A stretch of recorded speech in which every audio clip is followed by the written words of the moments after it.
புன்னவனத்தினில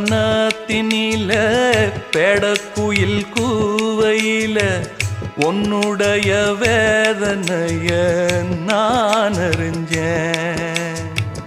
பொங்கலத்தில் மாலையிட ஒன்னிரண்டு தோளத்தொட என்ன தவம் செஞ்சேனோ என் மாமா.